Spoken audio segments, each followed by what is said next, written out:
आफ्नो अनुकूल भयो भनेर खुसी भएका हुन्।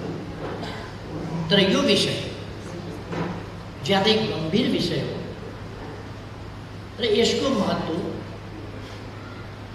ज्यादै ठुलो र दूरगामी छ। नेपालको लोकतान्त्रिक आन्दोलन, नेपालको सामाजिक परिवर्तनको आन्दोलन, रूपान्तरणको आन्दोलन, राष्ट्रियता सम्बन्धी आन्दोलन, सुशासन र विकास सम्बन्धी अभियान र सर्वोपरि रूपमा समृद्ध नेपाल, सुखी नेपालीको हाम्रो राष्ट्रिय आकांक्षा, त्यसलाई सफल बनाउने सन्दर्भमा गम्भीर धक्का लागेको छ यतिका। अर्थात् संक्षिप्तमा भन्दा देश तीव्र गतिले अगाडि बढिरहेको थियो, त्यसमा व्यवधानहरू गम्भीर रूपमा प्रकट हुँदै आएका थिए र अहिले प्रतिगमनमा गएको छ, राजनीतिक रूपमा प्रतिगमनमा गएको छ, असंवैधानिक बाटोमा गएको छ, शक्ति सन्तुलन र नियन्त्रणको स्थिति गम्भीर रूपमा खलबलिएको छ र लोकतान्त्रिक प्रणाली, बहुदलीय प्रणाली, व्यवस्था, यी सबै कुरालाई गम्भीर चुनौतीको स्थितिमा पुर्याएको छ। अर्को सिलसिला जनता विरुद्धको एउटा कुप्रचारको अभियान, त्यो सङ्गठित ढङ्गले सञ्चालन गरिएको थियो। सङ्गठित ढङ्गले राष्ट्रियताको विरुद्धमा, भित्रीय अर्थमा भन्नुहुन्छ भने हाम्रो राष्ट्रियताको विरुद्ध, हाम्रो लोकतान्त्रिक आन्दोलनको विरुद्ध, हाम्रा सामाजिक न्याय र समानताका सङ्घर्षहरूको विरुद्ध, हाम्रा सम्पूर्ण प्रयासहरूका विरुद्ध र ती प्रयासहरूलाई सही विचारका साथ सङ्गठित गर्ने र अनुशासित एवं गतिशील ढङ्गले अगाडि बढाउने, त्यो नेतृत्वलाई कसरी कमजोर पार्न सकिन्छ, कसरी त्यसलाई बदनाम गराउन सकिन्छ, त्यसको प्रभाव कसरी कमजोर पार्न सकिन्छ, यस दिशामा सङ्गठित प्रयासहरू भइरहेका थिए र व्यापक भ्रम पार्ने कोसिस गरियो। पार्टी बाहिरबाट मात्र त्यस कोसिसका लागि हाम्रो पार्टीभित्रैका उच्च ओहदामा रहेका समेत, तर भित्रभित्र विभिन्न कारणले प्रतिक्रियावादीहरूका अगाडि झुकिसकेका, प्रतिक्रियावादीहरूले झुकाइसकेका र प्रतिक्रियावादीहरूका सेवामा लगाइसकेका व्यक्तिहरू, त्यस्ता व्यक्तिहरू समेत यो प्रतिगमनको अभियानमा सामेल भए र सबभन्दा अग्रभागमा बसेर भूमिका खेले र नेकपा एमालेको सरकार हाले। त्योभन्दा अगाडि पार्टी छुटाए, पार्टी फुटाउने लगभग 2/3 स्थितिलाई बहुमत नभएको स्थितिमा पुर्याइदिने र त्यसपछि प्रतिक्रियावादी शक्तिहरूसँग मिलेर एमालेको सरकार ढाल्ने, एमालेको सरकार ढाल्न नाङ्गो ढङ्गले प्रतिक्रियावादीहरूसँग यस्ता प्रयासहरू भए।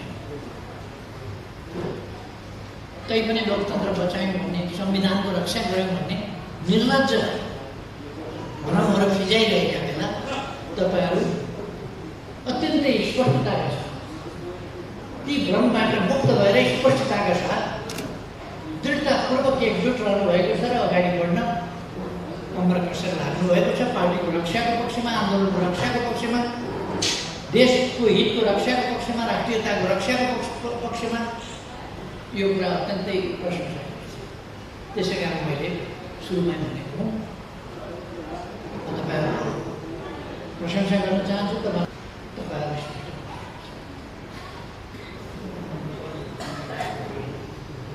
हामीले एकीकरण गऱ्यौँ।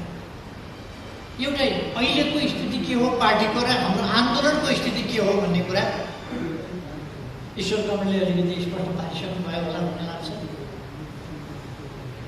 हामीले पार्टीलाई एकीकरण गर्यौँ। अन्तिममा नेकपा एमाले र माओवादी केन्द्र मिलायो।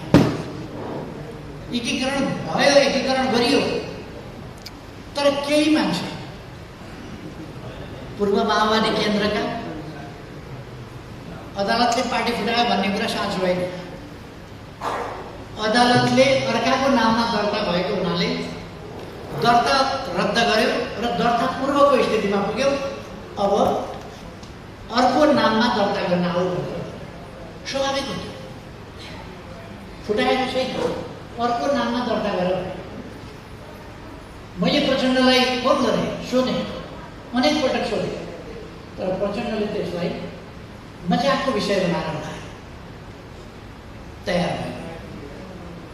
र पूर्व एमालेका माधव नेपाल लगायतका केही मान्छेहरूले पार्टी छोडे। प्रचण्ड लगायतका पूर्व माओवादी केन्द्रका केही मान्छेहरूले पार्टी छोडे।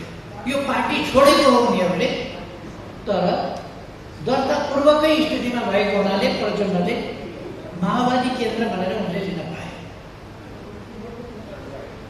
एउटा संयोग उनले त्यो पार्टीको नाम राख्न पाए, लिन पाए, दर्ता पूर्वको स्थितिमा भएको। तर हामी के स्पष्ट हुनुपर्छ भने यो एकीकरण गलत पनि थिएन, एकीकरण अनुचित होइन, एकीकरण असफल पनि भयो हो। केही मान्छेहरूले पार्टी छोडे, प्रचण्ड एन्ड कम्पनीले पार्टी छोड्यो। मैले अघि नै भने एउटा संयोग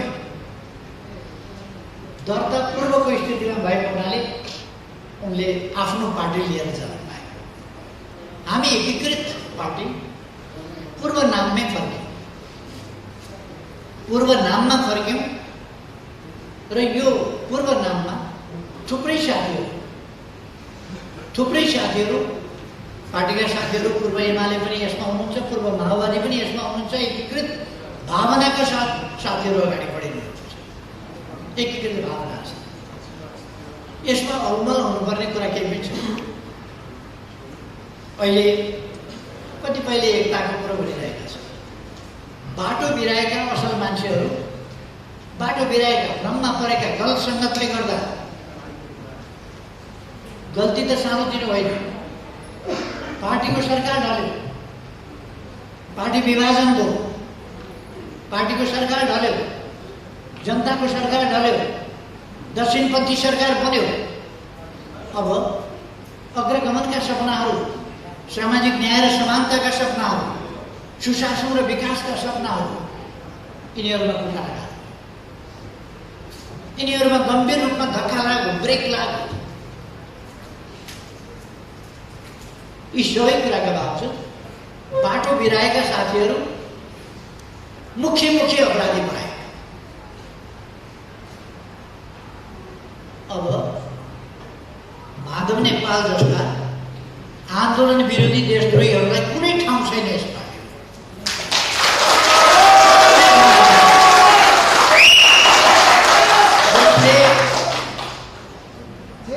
वामपन्थी सरकार ढल्ने, दक्षिणपन्थी सरकार बनाउने, दक्षिणपन्थीको समर्थनमा फ्लोर क्रस गरेर भोट हाल्ने, विश्वासको मत आफ्नो पार्टीको अध्यक्षले, आफ्नो पार्टीको प्रधानमन्त्रीले विश्वासको मत माग्दा 27 जना बाहिर लिएर गएर त्यो सरकार ढाल्ने, अनि एउटा दक्षिणपन्थी सरकार गठन गरेर त्यो सरकारलाई समर्थन दिन फ्लोर क्रस गरेर, इज्जत छोडेर, पछाडिको बेन्चमा बसेर, पछाडिको ढोकाबाट मुसुक्क छिरेर बेइमानीपूर्ण ढङ्गले समर्थन दिने, आफ्नो पार्टीको सरकार ढाल्न बाहिर जाने 27 जना, अर्काको पार्टीलाई समर्थन दिन, अर्काको सरकारलाई समर्थन दिन, दक्षिणपन्थी सरकारलाई मेरो विश्वास छ भनेर विश्वास जाहेर गर्न, व्हिप उल्लङ्घन गरेर, फ्लोर क्रस गरेर फेरि भोट दिन चाहे। योभन्दा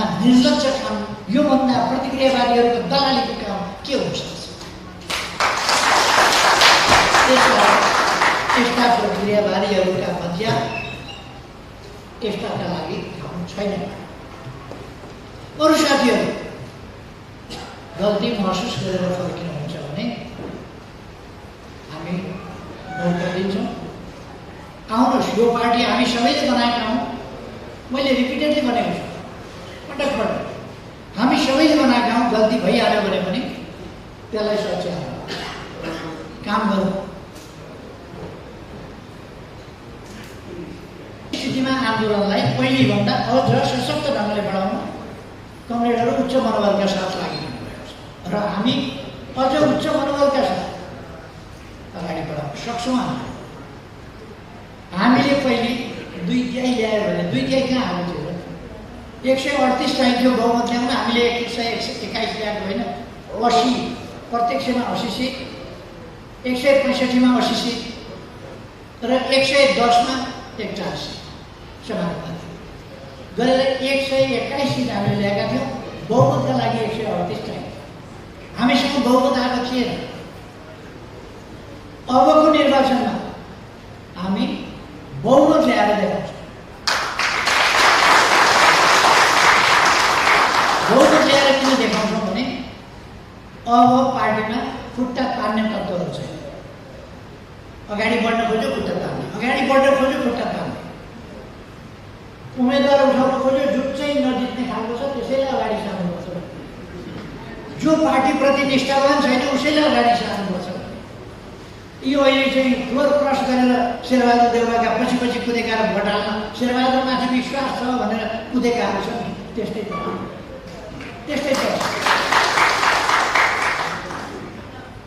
त्यस्तै सिफारिसबाट हामीले बाध्य गरेर उम्मेदवारी दिनु परेको, पार्टी लागेर जिताउनु परेको, उम्मेदवारी दिएपछि जिताउनु पऱ्यो। त्यस्तै त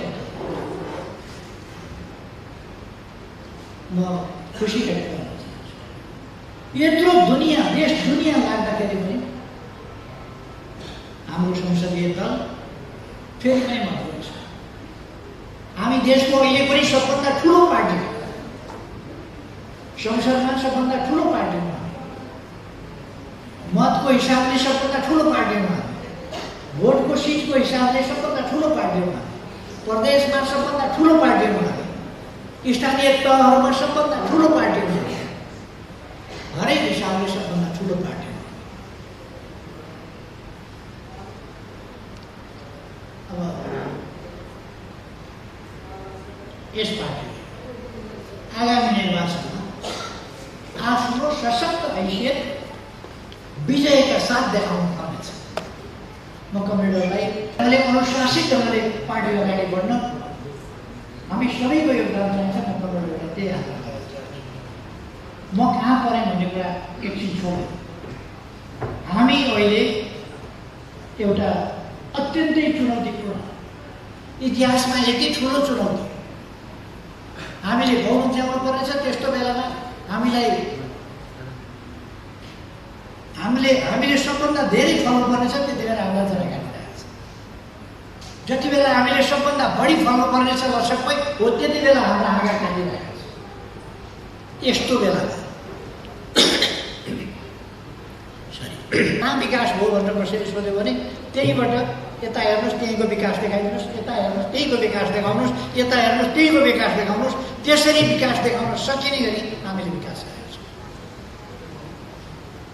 जतासुकै हेरे पनि विकास देखाउन सक्ने गरी देशभरि बाटा, घाटा, पुल, नदी नियन्त्रण अथवा आइटीको सेक्टर हामी भन्न सक्छौँ। तपाईँको मोबाइल निकालेर हेर्नुहोस्, त्यहाँ तपाईँले डिजिटल नेपालको रूपरेखा त्यहाँ देख्न सक्नुहुन्छ।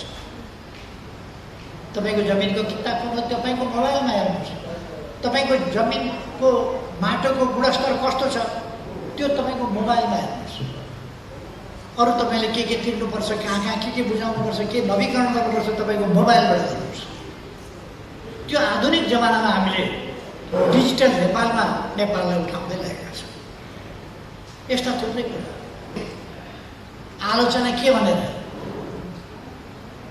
केपी ओलीले बोल्न जान्दैन, उखान टुक्का हाल्छ। उखान टुक्का साहित्य बुझ्दैनन्, बिम्ब बुझ्दैनन्, उपमा बुझ्दैनन्, दृष्टान्त बुझ्दैनन्, उखान टुक्का आलोचना गर्ने कुनै ठाउँ नभएपछि यस्तै कुराहरू भयो।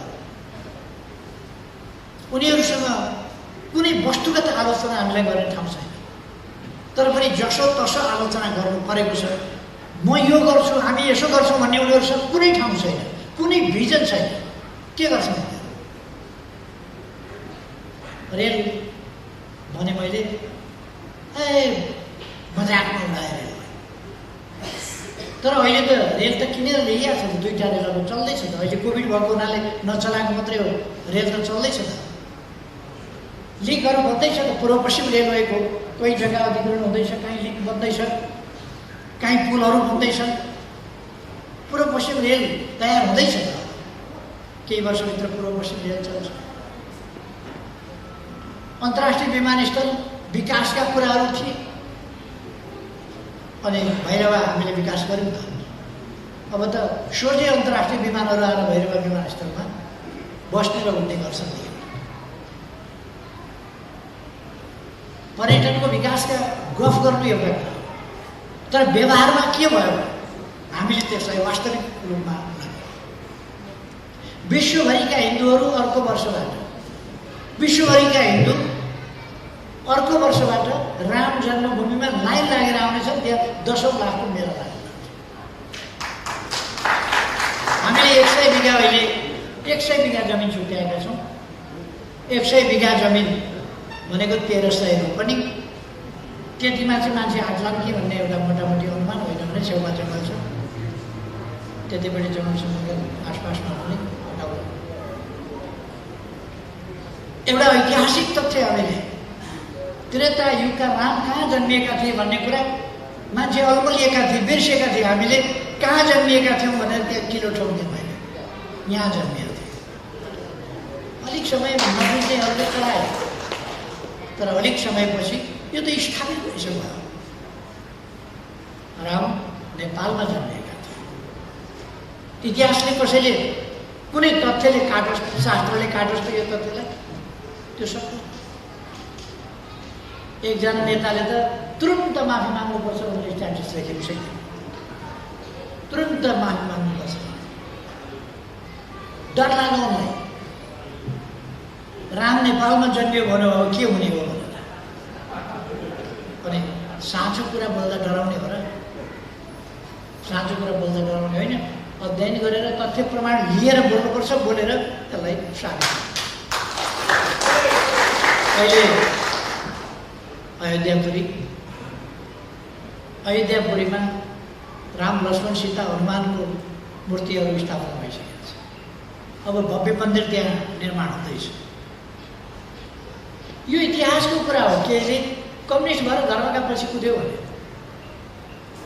हामी इतिहास, हाम्रो संस्कृति, हाम्रो संस्कार, हाम्रो सनातन, हाम्रा संस्कृतिहरू, विभिन्न प्रकारका संस्कृतिहरू छन्, तिनको संरक्षण गर्दैनौँ। हाम्रो इतिहासलाई हामी संरक्षण गर्दैनौँ, हाम्रा तथ्यहरू हामी अगाडि सार्दैनौँ। सो हामी कुद्यौँ। मैले अहिले भन्ने गरेको छु, हाम्रा ऋषिमुनिहरू शिव यहीका थिए। सबभन्दा सभ्यताको सुरुवात शैव्य सभ्यताबाट भएको थियो, यही ठाउँबाट भएको थियो। मैले त्यो भन्दाखेरि होइन भने संसारका कुनै धर्मशास्त्री, कुनै विद्वान कसैले त्यसको खण्डन तर्कयुक्त ढङ्गले गरोस्। शैव्य सभ्यता यही भूमिबाट उत्पन्न भएको थियो, यहीबाट भएको थियो। शिव यहीँका थिए, शैव्य सभ्यता यहीँका थियो। यहाँबाट धेरै कुराहरूको उत्पत्ति भएको छ। अहिले म त्यता जान चाहन्न, त्यसै हाइलाइट गरेँ। ऋषिमुनिहरू, कौशिक ऋषि, विश्वामित्र ऋषि, वाल्मीकि ऋषि, सबै ऋषि यहीँका थिए।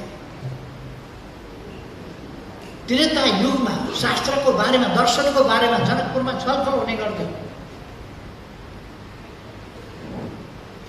यो तथ्यलाई हामीले उजागर गर्नु जरुरी छ। बढाउनु पर्ने सही कुराहरूलाई। नेपाल अलिकति सानो हो, तर चीन र भारतको बिचमा भएकोले सानो भएको हो। यो दुनियाँको 40औं देश हो। 194वटा देशमध्ये यो 40औं देश हो। यो सानो देश होइन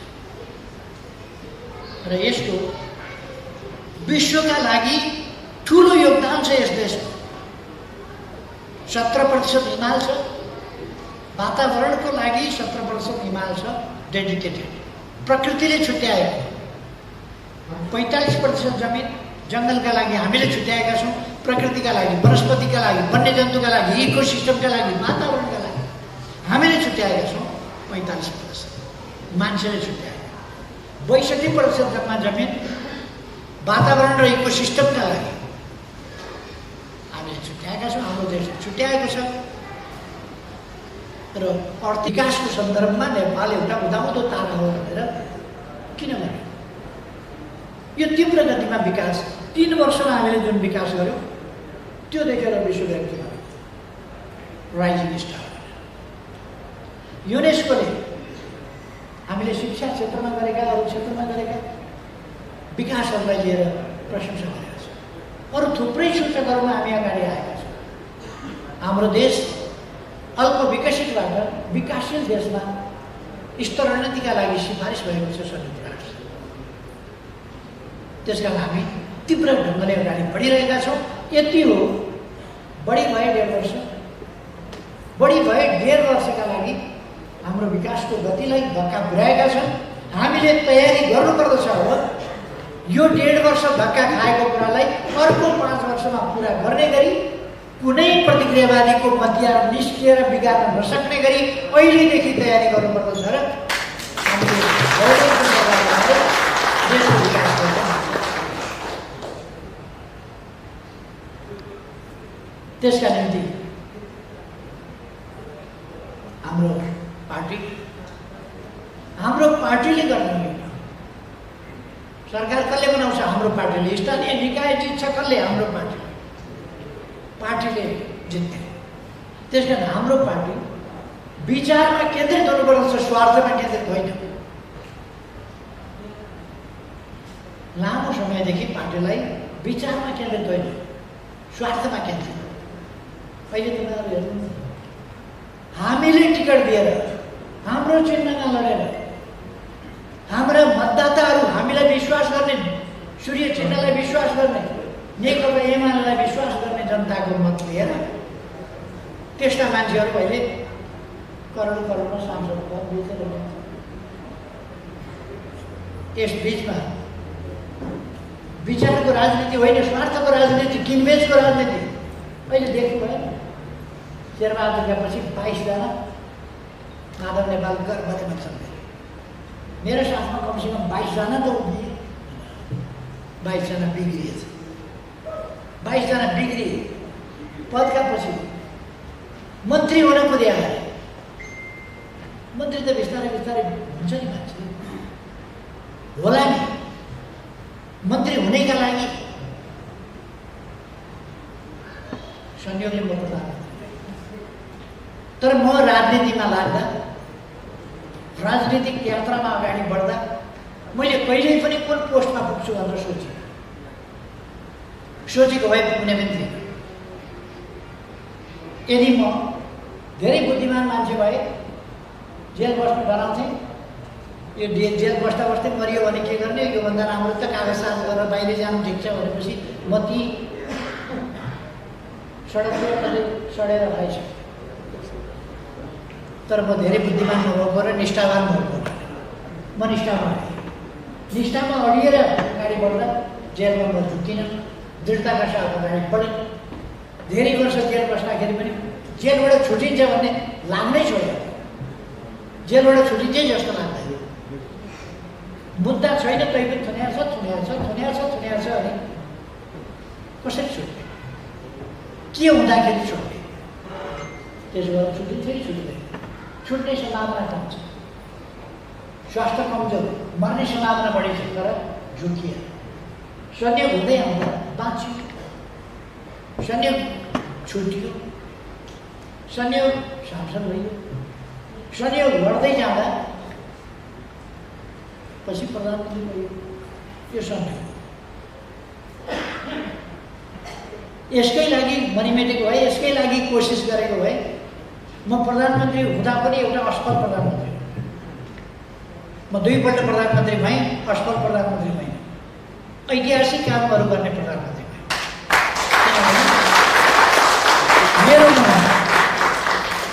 मेरो मनमा देश बाहेक, देशका जनता बाहेक, देशको सार्वभौम सत्ता स्वाधीनता बाहेक, देशको भौगोलिक अखण्डता बाहेक, जनतामा रहेको गरिबी र पछौटेपन हटाउने कुरा बाहेक, समाजमा रहेका असमानता र विभेदहरू हटाउने कुरा बाहेक मेरो मनमा स्वार्थ पलाएन।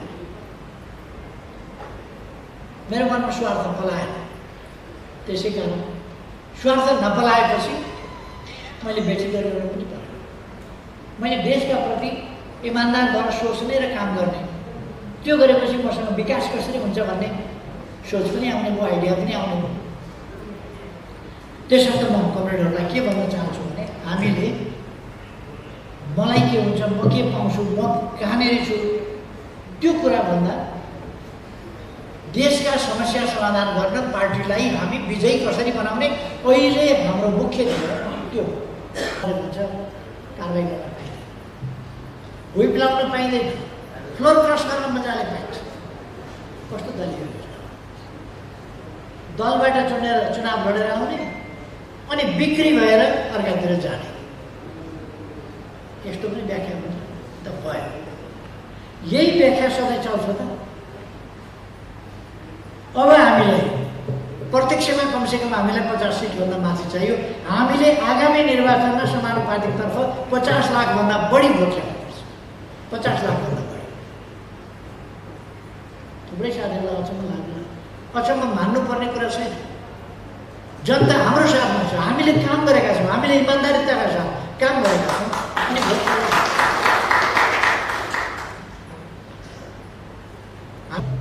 हामीले बनाउनुपर्छ र त्यो सुदृढ सरकार, भिजनरी सरकार हुनेछ, कर्मठ सरकार जसले देश बनाउने अभियानलाई दृढतापूर्वक सञ्चालन गर्छ, त्यस्तो सरकार हुन्छ।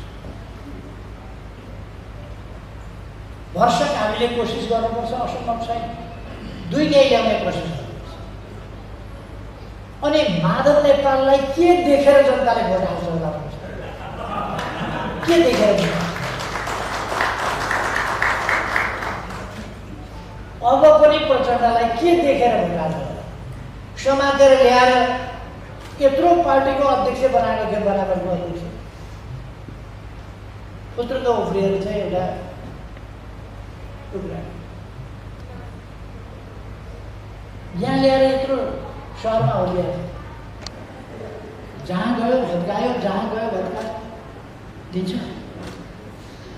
अब नेपाली कङ्ग्रेसलाई के भनेर? पहिले त माधव र पञ्चरले दुईतिर पाखुरा समातेर लगेर कुर्सीमा राखिदिएको छ। आफ्ना बुताले त बसिया होइन नि। माधवले एउटा पाखुरो, प्रचण्डले अर्को पाखुरो समातेर लगेर कुर्सीमा थमाइदिएको छ। कति दिन चल्छ? नेपाली कङ्ग्रेसले के देखाएर जनताका बिचमा जान्छ?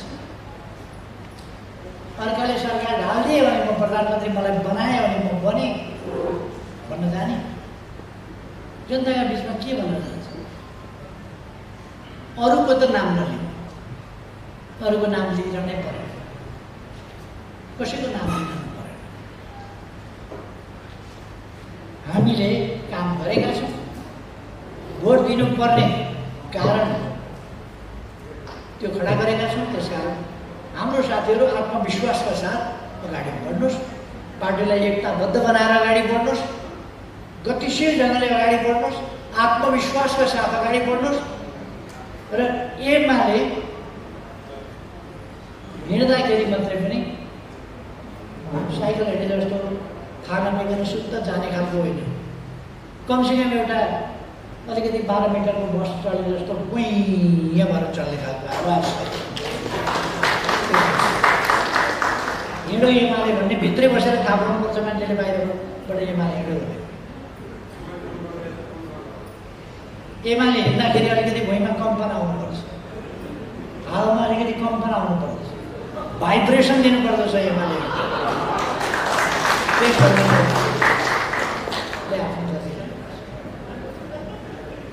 अरूले जत्रा जुलुस निकालौँ, त्यो जुलुसलाई एमाले टुक्रै जुलुस बनाइदिनुपर्छ, किनभने त्योभन्दा एमालेको 10 गुणा ठुलो जुलुस हुनुपर्छ। साथीहरू मैदानमा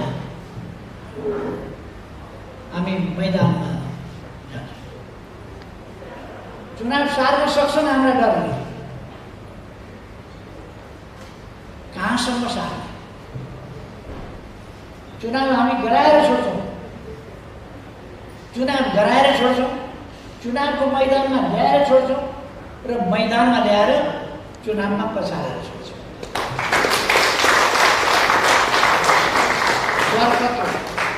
कति डराएका हुन्।